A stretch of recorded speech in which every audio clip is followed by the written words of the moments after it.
कितने लोगों को ये लगता है कि इमेजिनेशन से रियलिटी का क्रिएशन कैसे ही हो सकता है, कैसे इमेजिनेशन में जो भी हम सोचें वो 3D में हमारे प्रकट हो सकता है।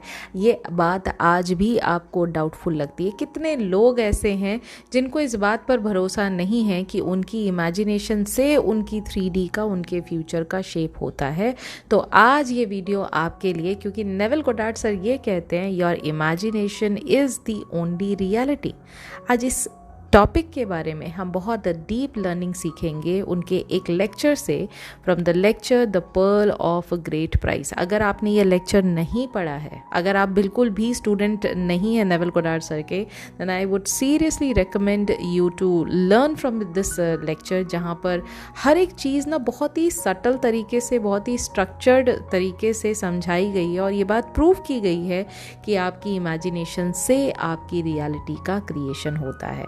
यानी कि अगर इस सिर्फ एक लाइन के बारे में बात की जाए, इसका सिंपल मतलब ये है कि एवरीथिंग इन योर लाइफ, चाहे वो अच्छा है चाहे वो बुरा है, वो सिर्फ और सिर्फ आपके inner belief, inner assumption, inner feelings और इनर इमेजिनेशन के हिसाब से ही 3D में शेप होता है। बट अगर आपको इस प्रोसेस को अच्छे से इंजॉय करना है और अपनी इमेजिनेशन से अपनी 3D रियलिटी में क्रिएशन होते हुए देखना है, उसके लिए आपको 3D वर्ल्ड को त्यागना पड़ेगा। कहने का मतलब 3D वर्ल्ड में जो कुछ भी दिखाई दे रहा है, वो एक्सटर्नल चीज़ें, वो सारे के सारे इन्फ्लुएंसेस जिनकी वजह से आप ट्रिगर्ड हो जाते हैं 3D को देखकर, उनको आपको छोड़ना पड़ेगा। यहाँ पर मैं आपको एक एग्जांपल देना चाहती हूँ जो हम डेली लाइफ में अक्सर फेस किया करते हैं। एक जॉब प्रमोशन का एग्जांपल ले लेते हैं। इमेजिन करिए कि आप एक ऑफिस में काम कर रहे हैं, यू आर वर्किंग पर्सन, और काफ़ी दिन काम करने के बाद अब आ जाती है आपकी प्रमोशन की डेट, क्योंकि वैसे भी 31 मार्च आ रहा है। सभी लोगों को अंदाज़ा है कि हाँ, फाइनेंशियल ईयर ख़त्म होते होते एक अप्रेजल या प्रमोशन कुछ तो मिल ही जाना चाहिए, राइट।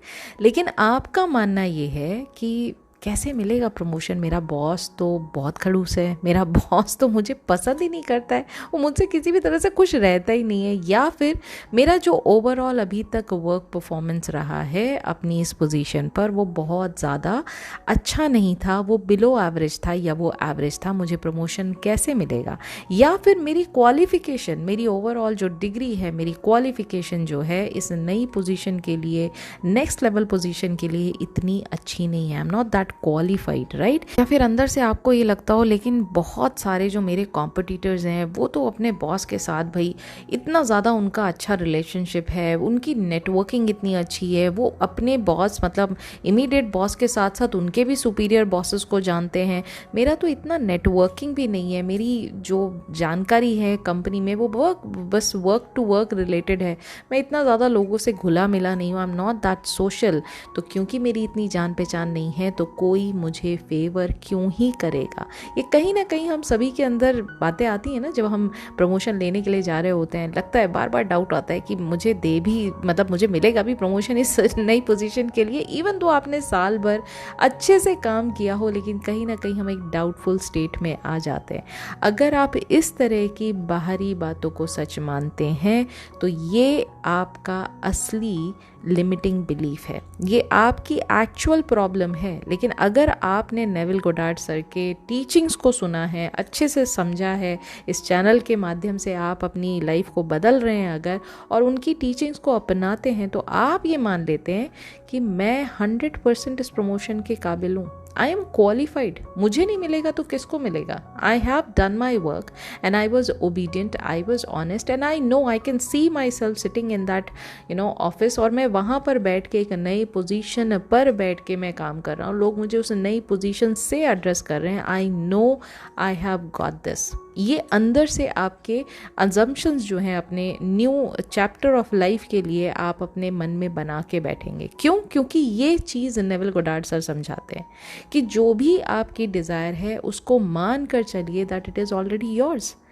अंदर ही अंदर जब आप वो पर्सन बन जाते हैं जिसके पास ऑलरेडी प्रमोशन आ चुका है, देन आप दुनिया को किस निगाह से देखेंगे। You must assume that your desire is already yours, you must live in the end and persist in it until it becomes your reality. That's what Neville Goddard has said. Right तो जब आप इस नई assumption के साथ ज़िंदगी को जीना चालू करेंगे तो आप लैक पर फोकस नहीं कर रहे हैं, आप डाउट को वैल्यू नहीं दे रहे हैं, आप फियरफुल थॉट्स को कंप्लीटली नेगेट कर रहे हैं। तो ये विश्वास जो आपका जो फेथ है ये आपकी रियलिटी को कन्वर्ट करेगा, ये आपकी रियलिटी में आपके dominant thought, dominant believe, dominant feeling को रिफ्लेक्ट करेगा। नेविल सर यही समझाते हैं कि जब तक आप बाहरी इन्फ्लुएंसेस को, बाहरी एक्सटर्नल जो भी आपके इन्फ्लुएंसेस हैं, यानी 3D वर्ल्ड में जो कुछ भी आपको दिखाई देता है, अगर आप उसको सच्चाई मान के चलते हो और उन सारी चीज़ों को जो आपको दिख रहा है ना, क्योंकि आप उनको सच मान रहे हो, तो ऑब्वियस सी बात है ना, मतलब 3D में आपको दिख रहा है कि मेरे बॉसेस के साथ रिलेशनशिप अच्छे नहीं है, मेरे बॉसेस के साथ वो ट्यूनिंग नहीं है, वो एक बडी अप वाला हिसाब किताब नहीं है। क्योंकि ऐसी सिचुएशन मुझे 3D में दिखाई दे रही है, मुझे प्रमोशन क्यों मिलेगा? आप आ गए ना लिमिटेड थिंकिंग में। तो नेविल सर यही कहते हैं कि अगर आप 3D को रियल मान के चल रहे हैं तो ऑब्वियस सी बात है कि फिर आपकी जो एक्चुअल पावर है ना क्रिएशन की, उसको आप कंप्लीटली इग्नोर कर रहे हैं। और मैनिफेस्टेशन ऐसे काम नहीं करता है। अगर मैनिफेस्टेशन को आपको एफर्टलेस बनाना है तो सबसे पहले आपको अपने आप को पहचानना होगा, आप कौन हो। You are the operant power of your 3D reality. आपको अपने आप को सबसे टॉप पर रखना होगा, आपसे ऊपर आपकी डिज़ायर नहीं है। इस बात को एक्सेप्ट करना होगा, ठीक है। अब पूरे प्रोसेस में जो लेक्चर है, अगर आप इसको समझेंगे तो इसमें लेक्चर में ये कहा गया है कि एक जैसे मोती होता है ना, बहुत ही ज़्यादा कीमती होता है, ठीक है। अगर आपको उसको पाना है तो आपको कुछ त्याग करना होगा, और वो त्याग क्या है? वो त्याग है complete ignorance of 3D reality. अगर एक्सटर्नल रियलिटी को आप कंप्लीटली इग्नोर करके चलते हो, उसमें आप बिल्कुल भी बिलीव नहीं करते हो, only then you will be turning into your internal reality. जो आपकी इंटरनल रियलिटी है, यानी आपकी इमेजिनेशन, आपका डोमिनेंट थॉट, आप इंटरनली किन चीज़ों के बारे में ज़्यादा सोचते हैं, क्या आप उन चीज़ों के बारे में फील करते हैं अपने डोमिनेंट थॉट के बारे में, उन पर आपकी अवेयरनेस ज़्यादा जाएगी। और जब आप अपनी अवेयरनेस को कंट्रोल करेंगे और आपको ये पता होगा कि मेरी अवेयरनेस से मेरी रियलिटी का क्रिएशन होता है, तो मुझे अवेयरनेस उस जगह लगानी है जहां से मुझे डिजायर्ड रियलिटी का एहसास ज़्यादा होता है, राइट। क्योंकि जिस जगह मैं अपनी अवेयरनेस लगाता हूँ या लगाती हूँ, वही तो मेरा डोमिनेंट थॉट बनता है और वही चीज़ मेरे 3D में रिफ्लेक्ट करती है। तो मैं जानबूझकर अपनी अवेयरनेस को गलत जगह क्यों लगा रहा हूँ या लगा रही हूँ? प्रॉब्लम इज दिस कि हम उस चीज़ को आइडेंटिफाई नहीं करना चाहते हैं। हम 3D में इतने रमे हुए हैं, इतना ज़्यादा हम उस चीज़ को दिल से लगा के बैठे हैं कि हम अपनी एक्चुअल पावर को एक्सरसाइज करना ही नहीं चाहते हैं। I am gonna quote one of my client जो अपने SP को मैनिफेस्ट करना चाहते हैं, और उनके यहाँ उनकी SP जो हैं, उनको घर में कोई देखने वगैरह आए लोग, और ऑल ऑफ अ सडन उनका जो बिहेवियर था वो अपने मेरे क्लाइंट की तरफ उनका बिल्कुल बिहेवियर थोड़ा चेंज हो गया। And my client was almost into tears. वो बिल्कुल ऐसे शैटर्ड हो गए कि अब मुझे समझ नहीं आ रहा है, व्हाट शुड आई डू। मैंने कहा आप 3D को एक्सेप्ट क्यों कर रहे हो? जस्ट बिकॉज कोई देखने आया है उनको, जस्ट बिकॉज कि आगे कोई बात आपको दिखाई दे रही है कि there could be a possibility, अभी it is not final yet, there could be a possibility कि शादी की बात आगे बढ़े। आप उस पॉसिबिलिटी को डोमिनेंट थॉट बना के, उसके बारे में, डर के बारे में सोच के उसको इतना ज़्यादा रियलिस्टिक आप बना रहे हो अपनी 3D अपने इनर रियलिटी में कि अल्टीमेटली वही 3D का अंजाम बनेगा। समझ रहे हो आप? ये प्रॉब्लम ही यहाँ पर आ रही है कि हमें अपनी एक्सरसाइज, जो हमें पावर है, हमें दी गई है, हमें उसको एक्सरसाइज करना ही नहीं है। हम 3D से इतना ज़्यादा जुड़े हुए हैं, इतना ज़्यादा हमारा माइंड जो है वो ट्रेंड है 3D को रियलिटी मानने के लिए, कि हम जो दिया गया है उसको हम एक्सेप्ट नहीं कर रहे हैं, और जो सामने है उसको हम छोड़ना नहीं चाहते हैं। भाई पॉसिबिलिटी तो दोनों बात की हो सकती है ना, कि आप अगर डोमिनेंट थॉट बना रहे हो अभी जो दिख रहा है उसको, तो बट ऑब्वियस ही बात है कि 3D में फिर ऑब्वियस ही बात है आपकी SP की शादी किसी और के साथ हो जाएगी, क्योंकि this is what you are fearing and you are making this thought as a dominant thought, right. और इसी चीज़ के विपरीत अगर आप ये देखो तो भाई पॉसिबिलिटी इस बात की भी है कि शादी आपकी उनके साथ हो जाए, तो आप उस जगह अपना अवेयरनेस क्यों नहीं लगा रहे हो? क्योंकि हमें डर में जीने की आदत है ना, हम डर को ज़्यादा बिलीव करते हैं, हम कहीं ना कहीं 3D में जो चल रहा है उसको ज़्यादा, अपने आँखों से जो देखा है वो ज़्यादा बिलीव कर रहे हैं, और ये बात को बिल्कुल इग्नोर कर रहे हैं कि जो दिख रहा है ये भी मेरा ही क्रिएशन है, जो डिलेड फॉर्म में मुझे दिखाई दे रहा है। अल्टीमेटली मुझे अंदर से घबराहट थी, मुझे अंदर से डर था कि क्योंकि मैं डिफरेंट कास्ट में हूँ, क्योंकि मैं डिफरेंट जगह से हूँ, तो शायद ये लोग मुझे एक्सेप्ट ना करें, मेरे एसपी के परिवार वाले मुझे एक्सेप्ट ना करें। यही तो डर है जो सामने आपको 3D में दिखाई दे रहा है फॉर्म होके। हम क्यों ये बात भूल जाते हैं कि हर एक चीज़ के पीछे क्रिएशन हमारा ही है। ये बात आपको समझना बहुत ज़रूरी है, ठीक है। अच्छा, बहुत सारे लोग आते हैं कि नहीं मेरे एस्ट्रोलॉजिकल जो एस्पेक्ट से अगर देखा जाए तो हम दोनों की कुंडली नहीं मिलती। There is this another client, उनके मेरे को तो यही बताया था पंडित ने कि नहीं एसपी के साथ आपकी शादी इसलिए नहीं हो सकती क्योंकि चार्ट मैचिंग नहीं है। मैं ये बात पहले भी किसी Q&A में मैं कवर कर चुकी हूँ कि अगर आपको एस्ट्रोलॉजिकल एस्पेक्ट पे दो चीज़ें कंप्लीटली ऑपोजिट दिखाई दे रही हैं, वहाँ पर उनकी रेमेडीज़ भी होती हैं। आप ढंग के एस्ट्रोलॉजर के पास नहीं गए हो, फिर अगर कोई समस्या है तो उसका समाधान भी है। प्रॉब्लम इज दिस कि जो वो हमें बता रहे हैं, हमारे वो इंटरनल फियर्स ही तो बता रहा है सामने वाला पर्सन। जिन लोगों के एस्ट्रोलॉजिकल चार्ट नहीं बने होते, क्या उनकी किस्मत नहीं बनती है? क्या उनकी लाइफ में फ्यूचर नहीं बनता है? क्या उनको जॉब नहीं मिलती, उनके घर नहीं बसते, उनके आगे जो वंश है वो नहीं बढ़ते? Please tell me. सब कुछ अगर एस्ट्रोलॉजिकल चार्ट पर ही बेस्ड होता तो आपको कर्म करने की ज़रूरत ही नहीं थी। आप घर बैठते और ये बोलते अच्छा ऐसा है, मेरी तो कुंडली में लिखा है कि मुझे राजा बनना है, तो जिस दिन वो होगा मैं अपने आप ही राजा बन जाऊंगा, मुझे कर्म करने की ज़रूरत क्या है? Karma is your choice, the choice that you make every second, every minute, every hour of the day you are making choices, और वो चॉइसेस ही आपकी 3D रियलिटी को शेप अप करते हैं। तो कर्म तो आप जिस चीज़ के बारे में सोच रहे वो भी आप कर्म कर रहे हैं ना। जिस चीज़ के बारे में आप दिमाग से अपने थॉट्स लगा के सोच रहे हैं वो भी तो कर्म ही हो रहा है। जिस चीज़ के बारे में आप दिल से किसी चीज़ को फील कर रहे हैं वो फीलिंग भी तो कर्म ही है ना। एम आई राइट और रॉन्ग? तो आपको ये समझने की ज़रूरत है कि हर चीज़ जब मुझी से शुरू होता है, because I am the observer. मतलब आप एस्ट्रोलॉजिकल एस्पेक्ट पे बात देख रहे थे, मैं आपको यहाँ पर फिज़िक्स और क्वांटम फिज़िक्स के हिसाब से बता रही हूँ कि इट इज़ यू जिसके थ्रू सारी चीज़ें होती हैं।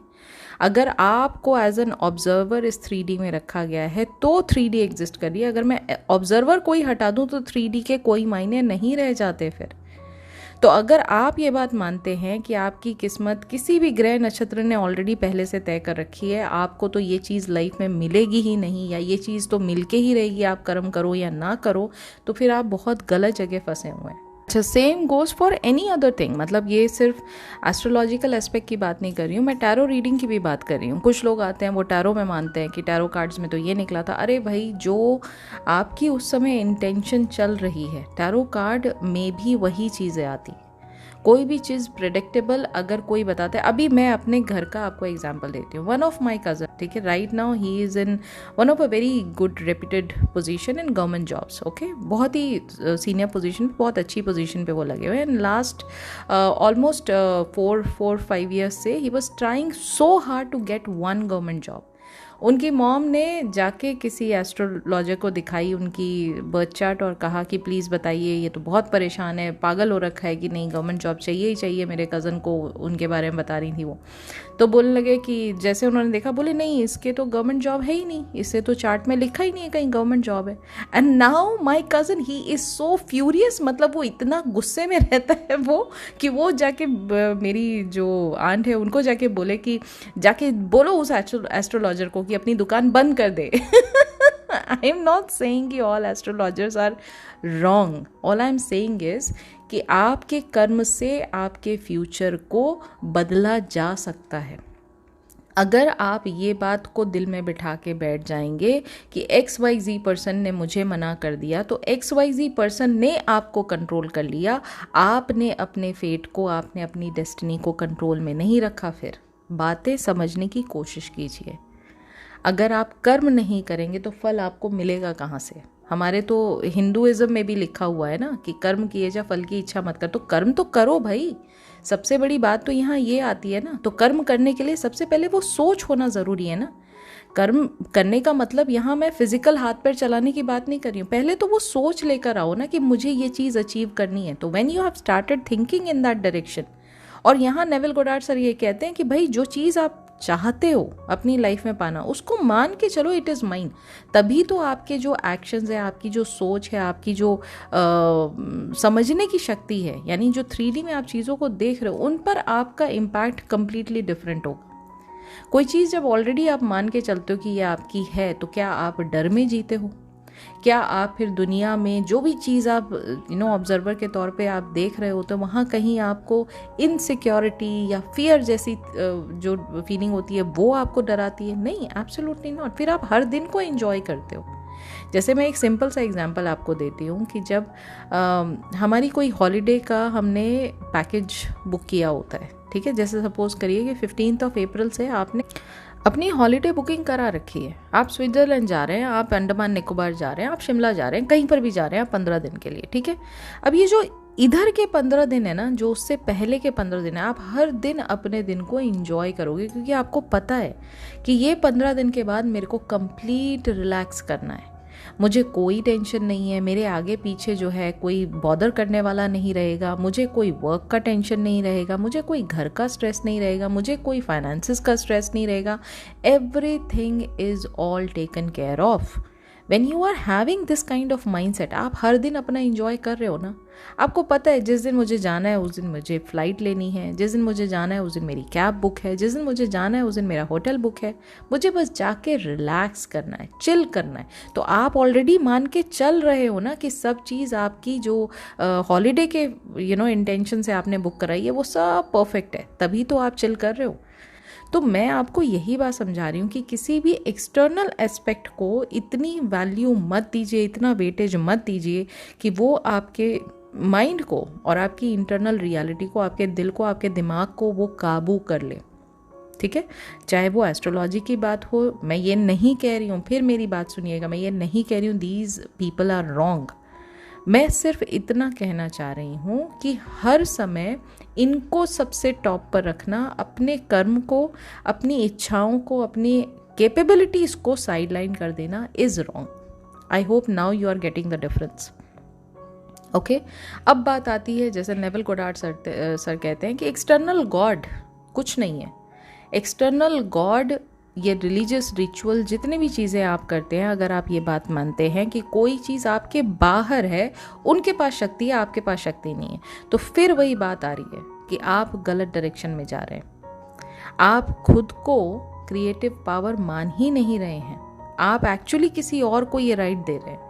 अब यहाँ पर ये लोग, बहुत सारे लोग कहते हैं ना कि I am the God of my reality. ये बात बोलने में मुझे बड़ा इशू होता है, क्योंकि मैं अपने आप को गॉड कैसे बोल सकता हूँ। अगेन मेरा फिर यहाँ एक आपको डिटेल डिस्क्रिप्शन यहाँ जाता है कि देखिए, गॉड आपके अंदर है। आप जब आंखें बंद करके प्रे करते हैं अपने गॉड को, किसी के भी, जो भी रिलीजन से आप बिलोंग करते हैं, लेकिन जब आप आंख बंद करके उनके नाम पर प्रेयर करते हैं, अपनी बातें उनसे कहने की कोशिश करते हैं, क्या कनेक्शन है कि आपकी बात वहाँ तक पहुँच रही है? आप ये मान के चलते हैं ना कि आंखें बंद करूँगा ना, मैं भगवान से प्रे करूँगा तो भगवान तक मेरी बात पहुँच जाएगी, या ईश्वर तक मेरी बात पहुँच जाएगी, गॉड के पास मेरी बात पहुँच जाएगी। क्या आपको वो चीज़ें दिखाई दे रही हैं? इज़ इट विजिबल कि ये कोई गारंटी है आपकी बात वहाँ तक पहुँच रही है? क्या चीज़ है जो आप मान कर चल रहे हो कि ये तो होता ही है, प्रे करेंगे ना तो ऊपर वाला सुनता है? किसको प्रे कर रहे हो? जो चीज़ आपकी निगाह में तो अभी है नहीं, उनको तो आपने एक मूर्ति के फॉर्म में एक शेप, एक इमेज दे रखी है। जो भी सुप्रीम पावर है उनको आपने शेप और इमेज दे रखी, लेकिन क्या एक्चुअल में आप उनको विजिबल तौर पे कहीं देख पाए हो? या आप जो उनसे कनेक्शन फील करना चाहते हो वो कनेक्शन भी इनविजिबल है? तो कौन सी चीज़ है जिसको आप एक्चुअली मान कर चलते हो कि हाँ ये पावर से मेरा कनेक्शन है? आपका इंटरनल थॉट है वो, आपकी इंटरनल सोच है वो, आपका एक इनर कनेक्शन है आपके ऊपर वाले से, जो आपको लगता है कि कहीं ना कहीं अगर मैं आंखें बंद करके उनका नाम भी ले लूँगा ना, उनसे मैं अपनी बात दिल से, मुंह से ना भी बोलूँ, सिर्फ मैं अगर दिल से भी ये बात रिपीट कर दूंगा ना, मेरा ऊपर वाला मेरी बात सुन लेगा। इसका मतलब कहीं ऊपर वाला कहीं आसमानों में नहीं है, वो आपके अंदर है।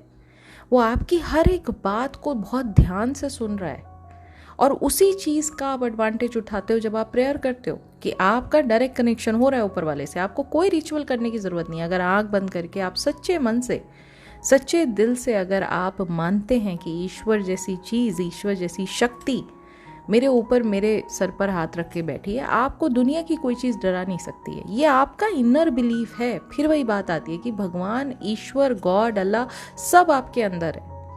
बाहरी दुनिया में उनसे रिलेटेड आप उनकी छवियां देख सकते हो, जो कि अगेन आप ही के द्वारा बनाई गई हैं। उनको देख भी आप ही रहे हो, ऑब्जर्व आप ही कर रहे हो, लेकिन कनेक्शन इंटरनल है ना। इंटरनली आप उनसे कनेक्टेड हो, इंटरनल आप उस चीज़ को मानते हो, तभी तो वो एक्सटर्नल तौर पे आपको दिखाई दे रही है। तो फिर वही बात आती है कि सब कुछ तो इंटरनल रियलिटी में हो रहा है ना।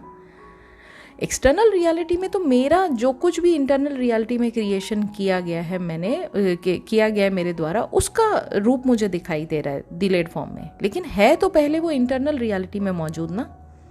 समझ रहे हो आप? ये चीज़ आपको समझना बहुत ज़रूरी है। तो सबसे पहले इस बात को बार बार दोहराइए कि आपका जो रोल है इस 3D रियलिटी में, वो ऑब्जर्वर के साथ साथ क्रिएटर का भी है। पहले क्रिएटर है, बाद में ऑब्जर्वर है।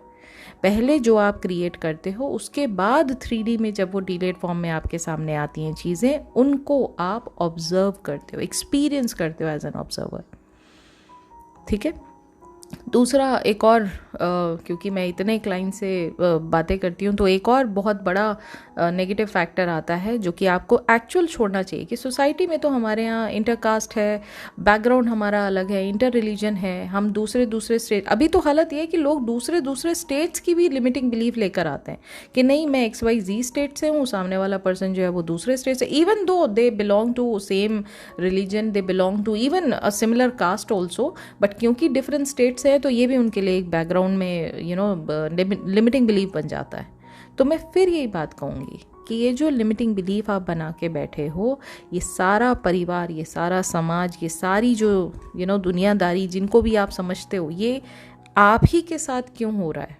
कुछ रियलिटीज़ में इंटर रिलीजन मैरिज भी आराम से हो रही है, इंटरकास्ट जो मैरिज है वो भी आराम से हो रही हैं। किसी भी बैकग्राउंड से लोग आ रहे हैं और शादी कर रहे हैं और निभ रही है उनकी शादी। तो उनके साथ ऐसा क्यों हो रहा है, आपके साथ ऐसा क्यों नहीं हो रहा है? द प्रॉब्लम इज़ कि जिस समाज में हम रह रहे हैं वो भी तो हमारा ही इंटरनल रियलिटी का रिफ्लेक्शन है। तो हमें चेंज क्या करना है? हमें जो दिख रहा है, सिंपल जो दिख रहा है उसको छोड़कर जो अनसीन रियलिटी है which is with in your internal mind, उस पर फोकस करना है। एक लाइन में आपको समझाया मैंने। तो मॉरल ऑफ द स्टोरी, पूरी की पूरी जो वीडियो है उसमें जो आपको लाइन समझने की बात है वो ये है कि I am the creator of my reality. इस बात को समझ लीजिए, इस बात को एक्सेप्ट कर लीजिए, इस बात पर अपनी लाइफ को जीना शुरू कर दीजिए, पहला। दूसरा, मेरी इंटरनल रियलिटी से मेरी आउटर रियलिटी का क्रिएशन होता है। It is not the other way around. Outer reality से मेरी इंटरनल रियलिटी का क्रिएशन नहीं होता है। यह हुआ दूसरा इंपॉर्टेंट पॉइंट। तीसरा, मेरी इमेजिनेशन से मेरी रियलिटी का क्रिएशन होता है। इंटरनल रियलिटी क्या है? आपकी इमेजिनेशन रियलिटी है ना। जो भी चीज़ आप इमेजिनेशन में देखते हो वो आपकी 3D में बन के आता है। उस चीज़ को आप टेस्ट करो आप। मैंने कितने सारे एग्जाम्पल, मेरा जो मोस्ट फेमस एग्जाम्पल है येलो डक का एग्जाम्पल, जो डेली विश मेरा जो इंस्टाग्राम है उस पर मैंने रखा था और मैंने बहुत अच्छा पोस्ट डाला था जिसके नीचे ऑलमोस्ट 3000-4000 आई थिंक लाइक्स आए हुए हैं और दबा के उसमें नीचे कमेंट्स हैं कि ये जब हमने पोस्ट पढ़ा तो I wanted to try this, और मैंने जब टेस्ट किया तो मुझे येलो डक दिखाई दी। किसी ना किसी फॉर्म में उनको वो येलो डक दिखाई दी है, एकदम रैंडम कहीं से भी। ठीक है, तो आप समझिए कि ये बात आपको समझ में आ जाएगी जिस दिन कि मेरी इमेजिनेशन से मेरी रियलिटी का क्रिएशन होता है, मेरी रियलिटी से मेरी इमेजिनेशन नहीं बनती है। जिस दिन ये बात आप समझ लेंगे उस दिन आपका जो फोर्थ इंपॉर्टेंट पॉइंट है वो क्या है? अवेयरनेस। मेरी अवेयरनेस फिर कहाँ होगी? 3D में नहीं होगी, मेरी अवेयरनेस होगी 4D रियलिटी में। मेरी अवेयरनेस होगी इमेजिनल रियलिटी में, क्योंकि इमेजिनेशन से मेरी रियलिटी का क्रिएशन हो रहा है। ये बात मुझे एहसास हो जाएगी। और फिर मैं 3D पर, चाहे 3D में कितने ही कोई भी किसी भी फॉर्मेट में मुझे चीज़ें दिख रही हैं, एस्ट्रोलॉजिकल एस्पेक्ट से दिख रही हैं, टैरो कार्ड रीडिंग के एस्पेक्ट से दिख रही हैं, सोसाइटी के एस्पेक्ट से दिख रही हैं, लक फैक्टर के एस्पेक्ट से दिख रही है, रिलीजियस बिलीफ की वजह से दिख रही हैं, ये सब बातें मुझे इग्नोर करनी है, क्योंकि मुझे पता है ये जो मुझे दिख रहा है ये मेरा ही क्रिएशन है, जो मुझे 3D में डिलेड फॉर्म में दिखाई दे रहा है। ठीक है, तो ये चीज़ जिस दिन आप समझ लेंगे उस दिन आपको यकीन हो जाएगा, विश्वास हो जाएगा, बिलीव हो जाएगा कि आपकी इमेजिनेशन ही एक ओनली एंड ओनली रियलिटी है। सत्य आपकी इमेजिनेशन है, 3D सत्य नहीं है। ऑलराइट, सो ये थी आज की वीडियो। आई होप आज की वीडियो का डीप मीनिंग आपको अच्छा लगा होगा, समझ में आया होगा, और आपने एक्चुअली नेविल गोडार्ड सर की टीचिंग अभी तक अगर पढ़ना स्टार्ट नहीं किया है और आपको लगता है कि नहीं पढ़ना नहीं हो पाएगा, तो आप मेरा VIP मेंबरशिप प्रोग्राम ज्वाइन कर सकते हैं। एक लेक्चर वहाँ पर हर एक बुक का मैं बहुत ही सिंप्लीफाइड लैंग्वेज में, हिंदी भाषा में आपको समझाती हूँ, तो आपकी टीचिंग्स भी कवर हो जाएंगी नेविल गोडार्ड सर की। और बहुत ही नॉमिनल प्राइस है, 399 का प्राइस है महीने का, जो कि यूट्यूब में ही आप ज्वाइन कर सकते हैं। सब्सक्राइब बटन से पहले जो ज्वाइन बटन है उसको क्लिक कीजिए और वहाँ से आपको ये मंथली सब्सक्रिप्शन आपका मिल जाएगा। और अगर आप मंथली सब्सक्रिप्शन नहीं लेना चाहते then I would say lectures और उनकी जो बुक्स हैं उनको रीड ज़रूर कीजिए। एवरी डे बनाकर चलिए कि मुझे डेली बुक का एक चैप्टर तो पढ़ना ही पढ़ना है। ट्रस्ट में आपकी लाइफ चेंज हो जाएगी, आपके लाइफ का देखने का जो नज़रिया है, परसेप्शन कंप्लीटली चेंज हो जाएगा, बिल्कुल 180 डिग्री चेंज आपके अंदर आएगा। ये मेरी गारंटी है, मेरी खुद की लाइफ में यही चीज़ हुई है। ठीक है, अगर आप 1-to-1 कोचिंग लेने में इंटरेस्टेड हैं, शॉर्ट DM कोचिंग लेने में इंटरेस्टेड हैं, 30 मिनट्स का कंसल्टेशन या 60 मिनट्स का कंसल्टेशन, या फिर अगर आपको 60 डेज़ का कंसल्टेशन चाहिए, तो तीनों के लिए आप मुझे इस गिवन नंबर पर कॉन्टैक्ट कर सकते हैं। सिर्फ कॉन्टैक्ट करिए बिजनेस इंक्वायरी के लिए, अपने क्वेश्चंस के लिए प्लीज़ कॉन्टैक्ट मत करिए, उसके लिए Q&A का वेट करिए। मैं बार बार ये बात कहती हूँ, अभी भी लोग आके मुझसे क्वेश्चन ही पूछते हैं। I am not going to entertain any of the questions other than business inquiry. Okay, and the last one is, अगर आपको इंस्टेंट वर्कबुक, मैनिफेस्टेशन वर्कबुक चाहिए जिससे आप अपने लॉजिकल माइंड को डिसिप्लिन कर सकें, तो एवरी नाइट आप इस वर्कबुक से जो एक्सरसाइजेस गिवन हैं उनको प्रैक्टिस कर सकते हैं to discipline your logical mind, and which is going to help you in manifesting your desire. और जो कि आपके लिए तब ज़रूरी हो जाता है जब आप बहुत ही ज़्यादा ड्रिवन रहते हैं कि नहीं, मेरा लॉजिकल माइंड मुझे बहुत ज़्यादा ड्राइव करता है 3D में, उसको अगर आपको चेंज करना है तो आप ये वर्कबुक, अगेन बहुत नॉमिनल प्राइस में आपको अभी अवेलेबल है, आप इसको ले सकते हैं गिवन नंबर पे कांटेक्ट करके। सो या that's it for today. Now I will be meeting you very soon in the next video. तब तक अपना ख्याल रखिए एंड हैप्पी मैनिफेस्टिंग।